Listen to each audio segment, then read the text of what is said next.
Welcome to another episode of The More You Know. Today I have Evan Leaphart, Finance. Evan, can you give a brief introduction of yourself? Sure. My name's Evan Leapart, and I am the founder of Kitty Credit. Kitty Credit is a mobile chore tracking app that teaches kids about credit. Premise of the app is the better a kid does their chores, the better their quote unquote credit score. Been a serial entrepreneur, was that kid with the lemonade stand, and just always wanted to start my own business endeavors. And along the way, I realized that I realized that to start a business, if you don't have your own capital, it's you need to find ways to get access to it. And if you don't have rich family members or friends, good credit is a way to get access. So Yes. in realizing that, and then having messed up my credit so early, I was like, man, that journey isn't something that I want to have happen for the younger generation. So like, if this isn't something that we learn about, how can we fundamentally change that? Um, and that was where my brain started going in the direction of trying to find ways to teach kids about credit in a unique way that they would actually retain the information. And that's how I tied it into chore tracking. Gotcha. Yeah, when I first got the email from your PR team about who you are and what your app is about, I thought it was a amazing idea because I see a lot of people on Facebook they post of like, why didn't high school or college teach me how to do my taxes or teach me about my credit score. And my response to that all the time is like that's something that you kind of learn by yourself because there's so many different ways of like attacking it. Um, like one is like a mixture of credit and all that, but I think the way that you're attacking this problem is a amazing one. Get them started young, and when you get them started young, you get them thinking about it, and then maybe that can push the education system in into incorporating more of our finances into the curriculum. But yeah, take me through kind of like the beginning of your journey. Like I know that you said that you were that kid who got his first credit card and you just maxed it out. Is yeah, what really inspired you to create this, and like what steps did you take to like first get into this? Yeah. So um, once I really kind of figured out conceptually what I wanted to do, I mean, that was a long time ago. I've had the idea in my head for almost a decade, but like I knew nothing about building an app. Um, and I was like, who am I for this? Like I don't have good credit and I don't have kids, so and I don't know how to build an app. Like I'm horrible to start this project, right? That was my thought process for a long time. And then my score started to gradually improve, and I really looked at like what it took to improve it. And then the more I like took that seriously, I just started to understand the components that calculate a credit score, right? And Mm-hmm. from there, and then I got into mentoring. So I've been mentoring children over the past like 5 years. So I just was really in a space where I understood youth a lot better. I understood credit a lot better. I was like, let me give this a shot. But I still didn't know how to build the app. And then me and a buddy, Matt Cohen, is an amazing individual. He's built an app that scaled to over 100,000 users. We just started talking, and I would mention the concept over and over. And I think about the third or fourth time, we were just like, let's give this a go. Let's try it, right? So we started building out the wireframes and just going down that journey, and brick by brick, started bringing people on that were just as interested in the project as we were, and then we got to the point where we were able to launch a beta last year, and it's been a cool ride ever since. So we still have that public beta out, but we were just expecting a couple hundred users, which is why we didn't spend anything on marketing, and now here we are at a couple thousand users, and mentioned in the media by Forbes and CNBC, and I did a podcast like this on that's on entrepreneur.com, and um, Yeah, it's been a fun journey. So That's awesome. it's cool to see a lot of families using it. That Hmm. that first experience when somebody you don't know says, "Hey, I love your app. I'm using it," and we use it in the household, and we're all learning about credit. It's like, ah, that's why I did it. Yeah. Um. So you said that you didn't have a background in like programming or any of that. Not at all. I know that for some entrepreneurs, it's kind of hard to give up like equity of their idea. Did you have any like struggles of like sharing your concept with another person, or in this case, your friend, the developer? No, I think when it comes to equity, you just have to um, not be overzealous, but you can't be super selfish either, right? Like so, um, if you, it's either as a startup, you have either two things at your disposal to gain interest from people. When you don't have it fully out there and just at scale, and it's money or equity, right? So if you don't have the money to pay somebody and you want them to, and they're of high quality, the only way you're going to be able to keep them around is by offering equity, the promise of something in the future, and it's going to be on you to sell that belief. And if you have something that's just undeniable, right, then you don't have to give away as much equity because people already see that potential. So I think it's just a balance, and not giving, don't give away 20% to like some advisor, right? You just Mm-hmm. you start to um, just ask around. There's so many resources out that'll really let you know like what's the appropriate way to go about your business, and how much you should give away, how much you're trying to raise, and things of that nature.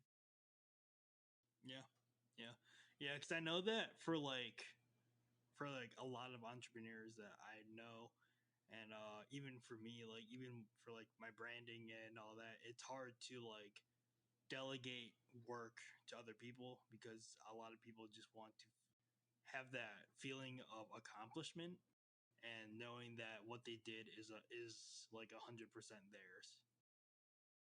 As far as the um like your team and building everything out, it just there's no perfect way of doing it. It's going to be trial and error. You might have offered too little equity to somebody who has been a rock star, or given too much to you know somebody that doesn't pan out, or it's there's going to be so many different ways, but it's just stay focused and like stay the course and keep the long-term vision there, and everything else will sort itself out. When you first got started, being an app, did that require a lot of like capital to invest into it, or was it just like a simple like get a computer and you just tell your ideas and then you just code it, or did you spend any money in the beginning? And if so, how did you raise it in a way? Yeah, so to start out, I bootstrapped everything. Um and I didn't really get our like first angel, like outside angel investment, until like a year in. Um but yeah, I put together pretty much what I had, and used went into my my credit cards and my personal savings, and just went all in on this project, really believing. And I think that people, when they saw how dedicated I was to it, it was easier to get other people into, you know. Yeah, yeah, definitely, I can see that. How did you develop your uh kitty credit score system? Can you walk us through like uh the structure of it and how kids can raise their credit score Yeah, in the sure. app? So the score, it like parallels traditional FICO scoring models, right? So think of a missed chore like a missed payment. The longer you've had a chore, it's like the longer you've had a credit card, et cetera, et cetera. Based on how you do your chores, a weekly calibration will give you your credit score, and that credit score will determine how many rewards you get for the week. That reward currency can be used to redeem different items, monetary or non-monetary. It depends on the parent. So anytime you say like, "Hey mom, can I get this? Hey dad, can I get this? Hey teacher, can I get this?" with those particular reward points, it's like an inquiry. Um, so and too many inquiries will start to affect your score as well. So we try to create continual reinforcement points around like things that affect your credit. So it's not just about understanding the number. That's pretty simple. What we're trying to do is take it a step further and teach you how it's actually calculated. So when you say, "Oh," so you have that aha moment when you turn 18 and you're like, "Man, I remember when I didn't clean my room. This is like when I didn't pay my bill this month." So is there like a cap of like how many chores you can have? Like what's the categories of chores that you have? The Or chores do is totally set by the admin, and you can have as many as you want. And actually, that's another component of the calculation, right? So you think about like your credit mix. So the more Mhm. chores you have, it's like your total accounts. So that the better it is for your score. And is this mainly geared toward parents operating this for their child, or does the child, or is this geared more toward the child um, downloading this on their phone? So it's essentially it's marketed towards the parent, and then as far as who uses it, it's both the parent and the child. Okay, So gotcha, the gotcha. parent is going Okay, to go on there, they're going to download it and set up everything for the kid, and then the kid is going to go on there, and when they've done their particular chores or activities and school tasks, like whatever the case may be, and then they'll set that up. okay. Uh, can you walk me more through of like the progress that you made? Like, what obstacles did you overcome while developing the code, beta testing the code, and getting listed on the App Store? Sure. So our CTO, he's an amazing guy. He's actually a lead engineer at Amazon and has a master's of science in finance. So he's the one that built it out. So once we like agreed on like what our tech stack would be, um, we went through like a couple rounds of internal testing, um, and then we had it on test flight for a bit through iOS, and then we Google Play is a lot easier to send things through, so we had it up there pretty quickly.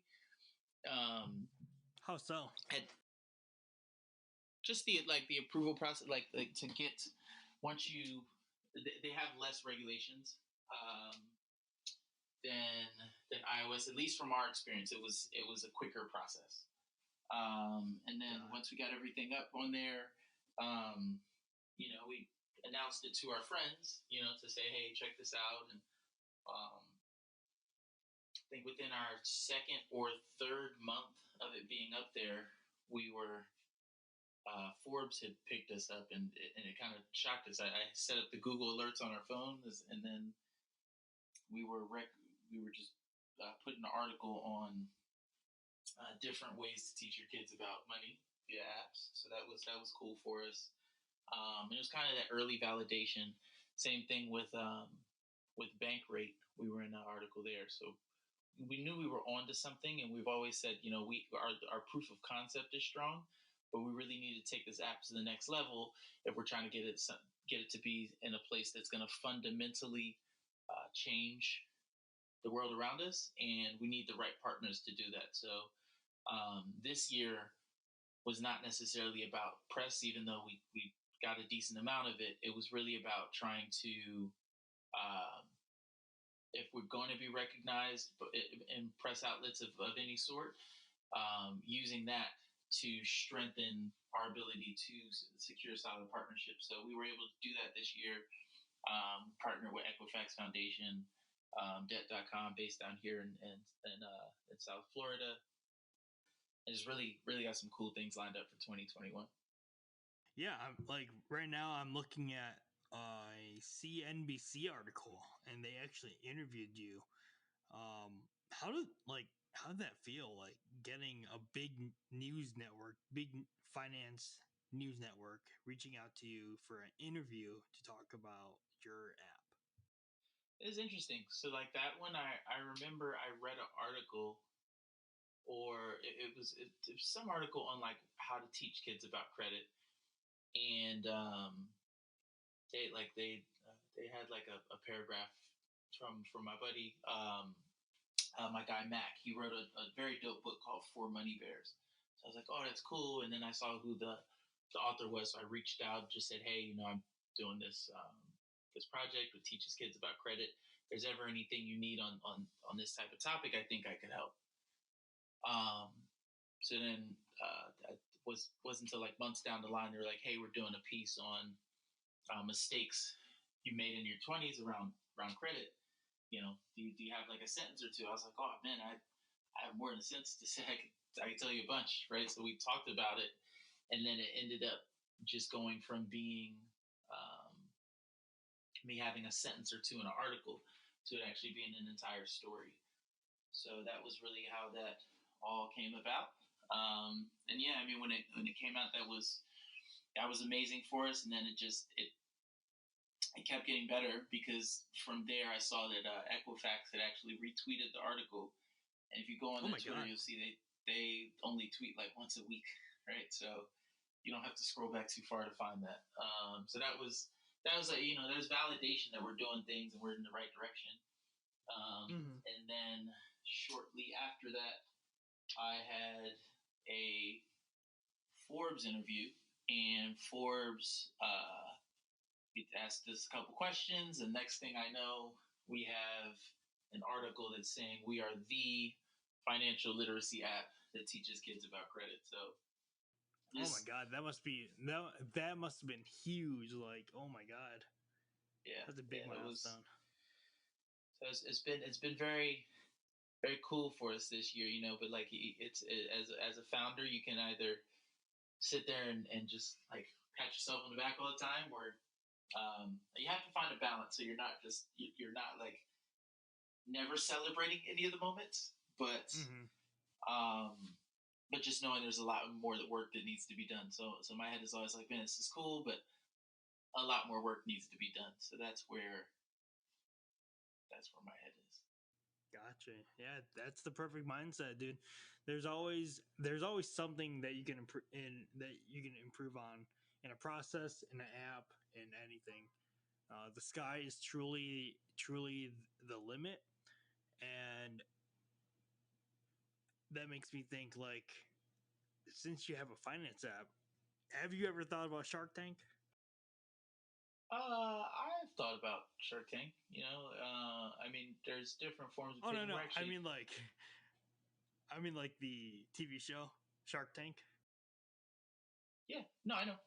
Okay, I okay, was saying okay. in terms, I've thought about it. In terms of the like pitching to them and stuff. I think would have to be the right moment. And I actually just did I was in the semifinals for a pitch competition today, so I'm still got my Oh fingers wow. crossed, hoping to make it to the finals for that. Um, but yeah, I mean, it's always dope. I've always thought it was more product oriented than like apps and service oriented things that I see on that show. But I could be wrong. But I'm a huge fan of the show. Uh, Watching all the founders up there like putting their heart and soul into stuff, and really nailing their pitch always inspires me. So um, I'm Yeah. more so instead of me being on there, I just want to make sure that the show continues because it's amazing. It's one of the best shows on Gotcha. TV, and I'm happy that it has such good ratings because it works wonders for entrepreneurs. Yeah, like I mean, like even if you don't get a deal from one of the sharks, that's still amazing exposure. Yep. Yeah. Um, are you monetizing this app right now at all In to our get new any type version, of? we are. Yep. So right now it is it's pre-revenue. Our public beta, we didn't charge anything by design because we wanted to bring on as many users as possible. So we had a larger data set to like do QA with. Um, but in our next iteration, we are, and it'll be a B2B model where we work more so with corporations um, to be able to offer a premium version of our app to their clients or their employees, and building out a product recommendation engine, and the educational content that we're creating, we're going to license out. Oh wow. Oh wow. That's big. Um, if you don't mind me asking, how far into that process are you right now? We are over over 50%. We're at like 60, 70. Is it? Do you still like? Are you pitching to like CEOs or like CTOs of companies? Yes. So um, the solution that we're building out a lot like offers for like white labeling, right? So if your company meets certain qualifications, um, so think like banks, credit bureaus, things of that nature. So I mean, we've had a lot of conversations with some very large organizations and the heads of them. Can't really get into who they are, but yeah, those are things that we really plan to have closed up in the beginning of 2021. So we're just head down in the product and partnership phase right now. How'd you like? I would imagine when you talk to your first like big person at like a big company or like any company in general, I can definitely see how that can be really nerve wracking. How did you get through that? Or were you even nervous at all when you first presented it or pitched it? Definitely. I mean, you the more you do it, the easier it gets. But I mean, it's still the same feeling. If you could be Game 7 is Game 7 to an NBA player. Like it's just you get easier, but it's still got to go out there and do your best and perform. So I think the preparation, the more I've been prepared, the better I've been. The more when I'm just trying to wing it, which I'll do sometimes. If I get if if I get stuck, then I get stuck, or you just go through it. But I try to have a blend of being prepared, but not overly prepared to where I'm trying to remember the next line I said, where it's like I didn't need to remember that I said, "Hey, how are you?" Like I Yeah. just need to know the bullet points, and then I can work. So as long as I know kind of the flow of what I'm supposed to talk about, it's a lot better for my pitches than when I'm trying to literally remember the entire thing from beginning to end. When you started expanding your team, um, how did you really go about on like if you're interviewing for like new engineers and all that, what do you look for? Like in a startup, just trying to build a team, like you have to be really, really selective. How did you, what like how did you find the criteria to find the people that you wanted on your team? And do you have an office right now? Do have an office, yep, in Miami. It's funny you talk about like interviewing and stuff because me and my CTO were interviewing a bunch of developers today. And while his questions are a little more technical in scope than mine, I always start with the mission, right? Like it's important for me to know that if you're going to be a part of this, like what is your experience with credit? Do you have a personal pain point with it, to where it's like you messed up your first credit card? Um, do you have some sort of issue where or no issue at all, and you implicitly understand how credit works? Like, what was your um, like overall interaction with it? And I just if I hear the same level of importance to you as it is to me and my team, like for me, that's a starting point. Um, and then we get into the technical questions from there. So it's like everybody that's a part of our team right now really sees um, credit education as a very important issue, and they see it as one of the few things that can create economic equality in our country. Yeah, I have a friend right now who it seems like he's like his business is taking off. How long has it been since you first started from meeting with your friend, developing code, releasing the beta? Like how long has it been since you guys It's have been been doing been this? a little over 2 years now. Oh wow, that's amazing. Yeah, your app sounds incredible. It sounds like it's a very, very good way for it's a good gateway for kids to get into credit finally. And I think that you are on your way of changing the way how credit is taught. And I think this is going to be a good thing for the education system too, for a lot of finance classes, I feel like, because now they don't have to bore the kids with like really complex words like FICO, interest rate, APR, and all that. And now they can put it into simpler terms that a kid of a younger age can understand. And I think that's awesome. Yeah, I can't wait to see where your app goes, and I'm really looking forward to downloading it and actually trying it myself. Um, I've been busy for the past couple days, so I haven't been I haven't been able to do much, but I did check out your website. The website looks really clean. Um, if you don't mind me asking, how did do you have a website like developer, or are you like using like a Squarespace or something? Nope, so our CMO on our team, he's the one that developed it. John Saunders. He runs his own digital marketing agency, 54 Digital, and he also built a financial literacy blog for urban millennials called Black Wallet. They have like over 250,000 followers on IG at this point, and uh, tens of thousands of visitors a month to their blog, blackwallet.org. Oh wow, yeah.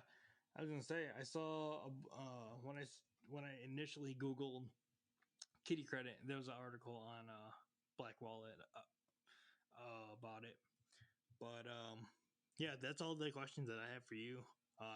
Is there anything else that you would want to talk about? No, that's it's I yap about my company all day, every day. So I don't need to hear myself talk, man. But yeah, if you don't have any other questions, it's fine. What where can people find you? Where can people find the app? You can link your social media, podcasting, anything that the listeners right now can find you at. Sure. So, me personally, I'm on Instagram and Twitter. It's at Evan Leapart. Evan is EVAN, Leapart LEAPHART. And then same thing, Instagram and Twitter for Kitty Credit, and that's Kitty KIDDIE, credit with a K, so KREDIT. And then next week, I am actually co-founder of a Black Men Talk Tech conference, which I did in partnership with the Black Women Talk Tech team. So if anybody's interested, we're having it the 23rd, 24th, 25th of October. Just check that out at blackmentalktech.com. And we've actually now made the tickets free thanks to our sponsors. Hey, that's awesome, man. Check out the app Kitty Credit. It's an amazing app. I think the concept is beautiful. And Evan, thank you so much for your time and coming on to the podcast, man. Not a problem, Brian. I appreciate you having me. Yep.